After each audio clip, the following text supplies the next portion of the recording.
잠언 11장 1절부터 31절입니다. 속에는 저울은 여호와께서 미워하시나 공평한 주는 그가 기뻐하시느니라. 교만이 오면 욕도 오거니와 겸손한 자에게는 지혜가 있느니라. 정직한 자의 성실은 자기를 인도하거나 사악한 자의 패역은 자기를 망하게 하느니라. 재물은 진노하시는 날에 무익하나 공의는 죽음에서 건지느니라. 완전한 자의 공의는 자기의 길을 곧게 하려니와 악한 자는 자기의 악으로 말미암아 넘어지리라. 정직한 자의 공의는 자기를 건지려니와 사악한 자는 자기의 악에 잡히리라. 악인은 죽을 때에 그 소망이 끊어지나니 불의의 소망이 없어지느니라. 의인은 환난에서 구원을 얻으나 악인은 자기의 길로 가느니라. 악인은 입으로 그의 이웃을 망하게 하여도 의인은 그의 지식으로 말미암아 구원을 얻느니라. 의인이 형통하면 성읍이 즐거워하고 악인이 패망하면 기뻐지느니라. 성읍은 정직한 자의 축복으로 인하여 진흥하고 악한 자의 입으로 말미암아 무너지느니라. 지혜 없는 자는 그의 이웃을 멸시하나 명철한 자는 잠잠하느니라. 두루다니며 한담하는 자는 남의 비밀을 누설하나 마음이 신실한 자는 그런 것을 숨기느니라. 지략이 없으면 백성이 망하여도 지략이 많으면 평안을 누리느니라. 타인을 위하여 보증이 되는 자는 손해를 당하여도 보증이 되기를 싫어하는 자는 평안하니라. 유덕한 여자는 존영을 얻고 근면한 남자는 재물을 얻느니라. 인자한 자는 자기의 영혼을 이롭게 하고 잔인한 자는 자기의 몸을 해롭게 하느니라. 악인의 삭은 허무하되 공의를 뿌린 자의 상은 확실하니라. 공의를 굳게 지키는 자는 생명에 이르고 악을 따르는 자는 사망에 이르느니라. 마음이 굽은 자는 여호와께 미움을 받아도 행위가 온전한 자는 그의 기뻐하심을 받느니라. 악인은 피차 손을 잡을지라도 벌을 면하지 못할 것이나 의인의 자손은 구원을 얻으리라. 아름다운 여인이 삼가지 아니하는 것은 마치 돼지코의 금고리 같으니라.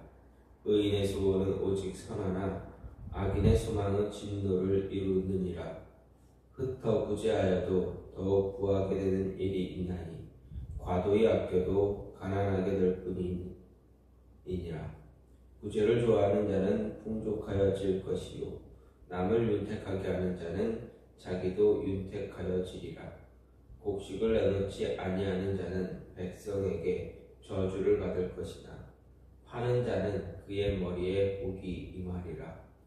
선을 간절히 구하는 자는 은총을 얻으려니와 악을 더듬어 찾는 자에게는 악이 임하리라. 자기의 재물을 의지하는 자는 패망하려니와 의인은 푸른 잎사귀 같아서 번성하리라. 자기 집을 해롭게 하는 자의 소득은 바람이라. 미련한 자는 마음이 지혜로운 자의 종이 되리라. 의인의 열매는 생명나무라. 지혜로운 자는 사랑을 얻느니라. 보라, 의인이라도 이 세상에서 보복을 받겠거든 하물며 악인과 죄인이리요. 아멘. 오늘 말씀 잠언 11장 1절부터 31절입니다. 잠언 11장에서는 의인과 악인이 이웃에게 끼치는 영향이나 자세에 대해 솔로몬이 이야기하며 우리로 하여금 의인의 삶을 살아갈 것을 당부하고 있습니다. 특히 의인의 삶을 살면서 이웃에게 선하고 아름다운 영향을 끼치는 의인의 거룩한 삶을 일깨우라 말하고 있습니다. 이런 의인의 삶에 대해 이야기하면서 솔로몬은 덧붙여 근면함으로 재물을 얻는 남자와 유덕함으로 존영을 얻는 여인을 대비시키므로 의도적으로 훌륭한 덕목인 근면보다 더 나은 유덕의 우월함을 부각시키고 있습니다.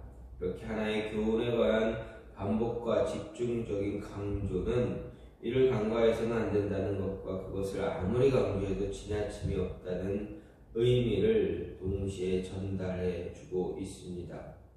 또한 이를 읽고 새기고 순종하도록 적극적인 동기를 유발하기 위한 것입니다. 궁극적으로 이런 본문을 통해 듣는 이들로 하여금 거룩함을 향한 변화의 시도를 명하고 거룩한 교훈들에 반하는 뿌리 깊은 죄와 이기적 삶의 잔재 그리고 불신앙의 잔재를 직시하고 청산할 것을 당부하고 있습니다. 솔로몬의 이런 당부는 그리스도인들 사회에서 세상 사람들과 함께 더불어 살아가는 인생이기 때문입니다. 그래서 우리로 하여금 더불어 살아가는 인생 속에서 어떻게 살아가야 하는가 말하고 있다라고 할 수도 있습니다. 그러면 우리가 세상에서 함께 더불어 살아가기 위해서 어떻게 행하면 될까 볼 때 먼저 옳은 것을 선택하라라는 것입니다. 솔로몬은 우리가 세상 속에서 많은 사람들과 함께 더불어 살아가야 하는 것을 강조합니다. 그런 가운데 그리스도인들이 세상에서 믿지 않는 사람들과 함께 더불어 살아가려 할 때 가장 먼저 항상 옳은 것을 선택하며 살아가라 명하고 있습니다. 솔로몬은 함께 살아온 인생에서 특히나 이 그리스도인들에게 필요한 것은 옳은 것을 선택해서 하나님께 기쁨을, 하나님께 영광을 드릴 수 있는 삶을 살길 원하고 있습니다. 그래서 1절부터 솔로몬은 속이는 저울을 하나님이 미워하신다 선언합니다. 여기서 속인다는 것은 악한 상인이 물건을 구입할 때와 팔 때 무게가 다른 저울추를 사용해서 사람들을 속이는 행위를 염두에 두고 하는 말이다라는 것입니다. 하지만 보다 넓게 볼 때 이는 자기의 이득을 도모하기 위해 행하는 모든 부정한 행위를 포괄하고 있는 표현이기도 합니다. 그래서 속이는 저울과 함께 공평한 추에 대해 언급합니다. 즉 그리스도인들은 자기 자신의 이익을 위해 다른 사람들을 속이려고 하는 마음 절대 갖고 있어서는 안 된다라는 것입니다. 그리고 자신의 마음에 공평한 추를 달아 늘 옳은 행위를 간직하라라는 것입니다. 뿐만 아니라 여호와의 미워하심이라는 표현 속에는 물질적인 것을 포함한 모든 것에 미래적 손실과 파멸이 함축되어 있고 정직한 상거래의 결과를 뜻하는 기뻐하심이라는 표현에는 더 크고 많은 영육 간의 미래적인 축복이 포함되어 있다 볼 수 있습니다. 이렇게 솔로몬은 본문을 통해서 가시적인 것과 비가시적인 것을 병행시킴으로 상거래시 가시적인 저울과 추만 볼 것이 아니라 눈으로 보이지 않지만 우리를 지켜보시는 하나님의 공의로우심까지 통찰할 수 있어야 한다는 교훈을 우리에게 주고 있습니다. 따라서 반드시 옳은 것을 선택해서 살아갈 수 있는 지혜가 필요하다라는 것입니다. 그리고 그 지혜는 하나님으로부터 오는 것이기에 더욱 하나님과 바른 관계를 유지할 수 있어야 합니다. 또 한 가지는 무엇입니까? 선한 영향력을 주라는 것입니다. 더불어 살아가기 위해서는 선한 영향력을 줄 수 있어야 합니다. 9절 말씀을 보면 악인은 입으로 이웃을 망하게 하여 두고 의인은 그의 지식으로 이웃을 구원에 이르게 한다 말합니다. 여기서 악인은 하나님을 대적하고 악한 일을 행하는 그런 불경스러운 자를 말합니다. 다른 말로 위선자라 할 수 있습니다. 그런데 솔로몬은 이런 악한 사람이 자기만 악한 길로 가는 것이 아니라 주위에 있는 이웃들에게까지 유혹해서 하나님을 버리고 죄의 길로 행하게 함으로 멸망의 길에 이르게 한다라는 이야기입니다. 반면에 의인은 하나님을 경외하는 자로 하나님의 뜻과 말씀에 대한 바른 지식을 가진 자로 그는 이웃을 구원에 합당한 지식을 소유함으로 다른 사람들 즉 그의 주변에 거하는 이웃들을 구원의 길로 인도하는 영향력을 가지고 있다. 그런 삶을 살게 된다라는 것입니다. 이 말씀은 우리 주변에 어떤 사람들이 함께하는가 생각하게 합니다. 우리 주변에 악한 자들이 있다면 우리에게 악한 영향을 줄 것입니다. 우리로 하여금 하나님과 멀어지게 할 뿐만 아니라 우리를 유혹해서 더 악한 삶으로, 하나님과 멀어지는 삶으로 가게 하는 그런 악한 영향력을 주게 될 것입니다. 반면에 선한 사람들, 의인이 있다면 우리로 하여금 더 하나님과 가까운 관계를 유지할 수 있게 도와줄 것입니다. 누가 우리 주변에 있는가에 따라서 우리에게 어떤 영향력이 주어지는가 알 수가 있습니다. 반면에 우리가 어떤 사람인가에 따라 우리 주변에 있는 함께 더불어 살아가는 이웃들에게 어떤 영향력을 주며 살아가고 있는가 알 수 있게 됩니다.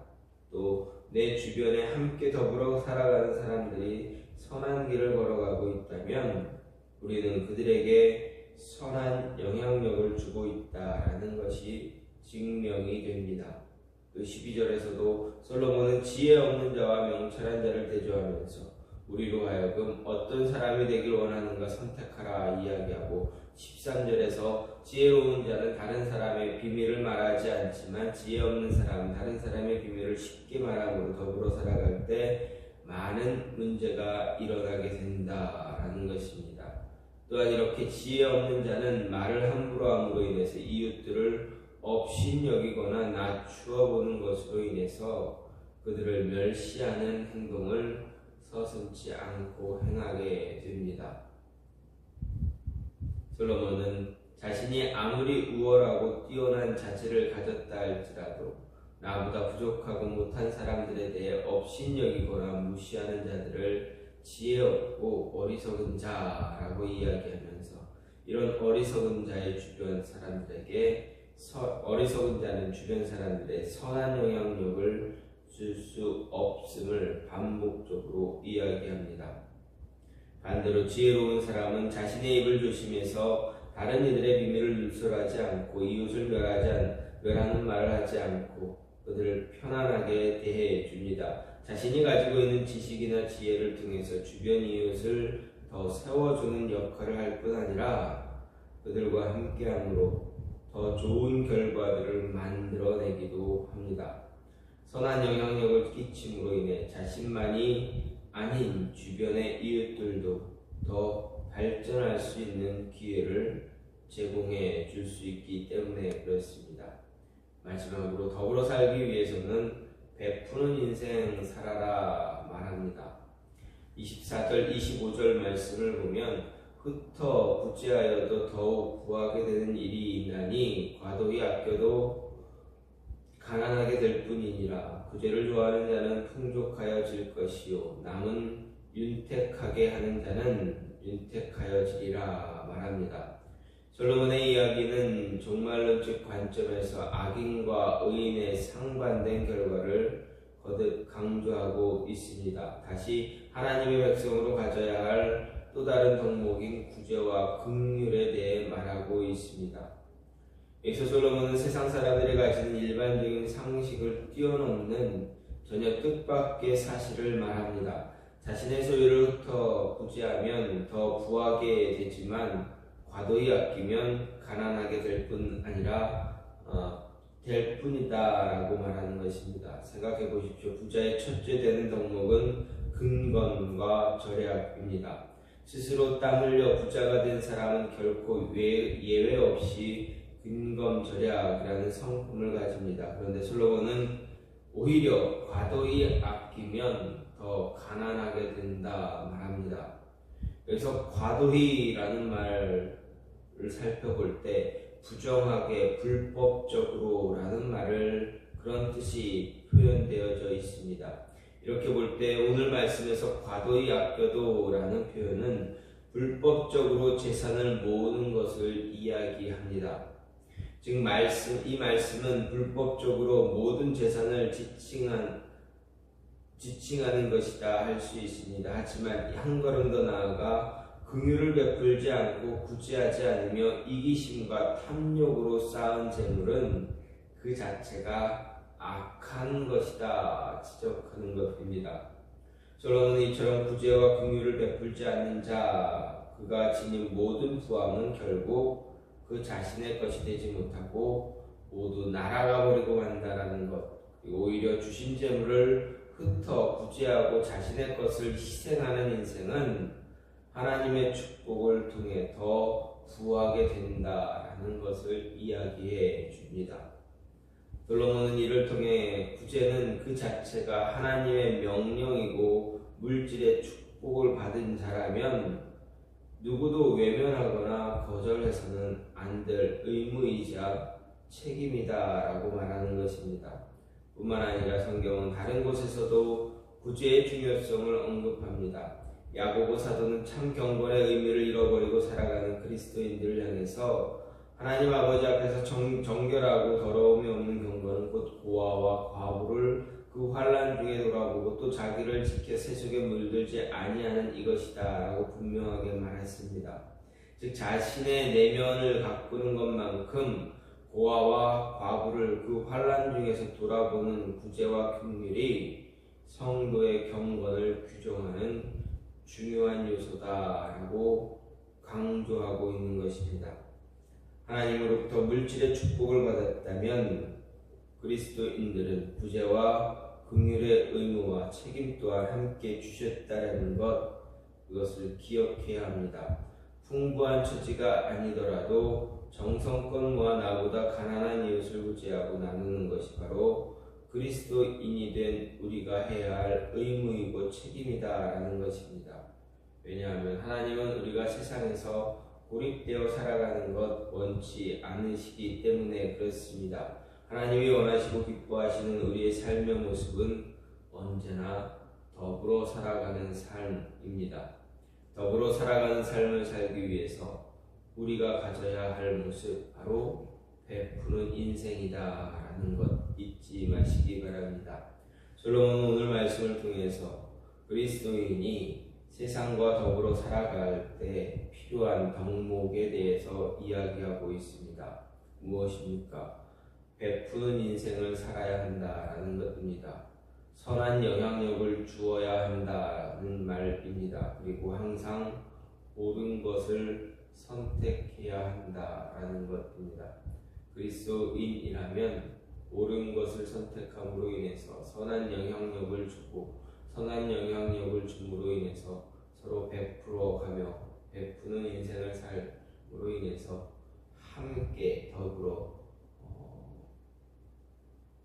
살아갈 수 있는 그런 모습 가져야 한다라고 말하고 있습니다. 이러한 삶이 저와 여러분 안에 늘 차고 넘치는 그런 모습이 되어주길 간절히 소망합니다. 그래서 새롭게 시작한 한 해 하나님이 기뻐하시는 삶의 모습으로 주변 이웃들과 함께 더불어 살아갈 수 있는, 그래서 그리스도인답게 하나님의 자녀답게 살아가는 그런 모습이 있기를 간절히 소망합니다. 이 시간 같이 기도하기 원하는데, 하나님, 우리로 하여금 세상과 주변 이웃과 더불어 살아갈 수 있는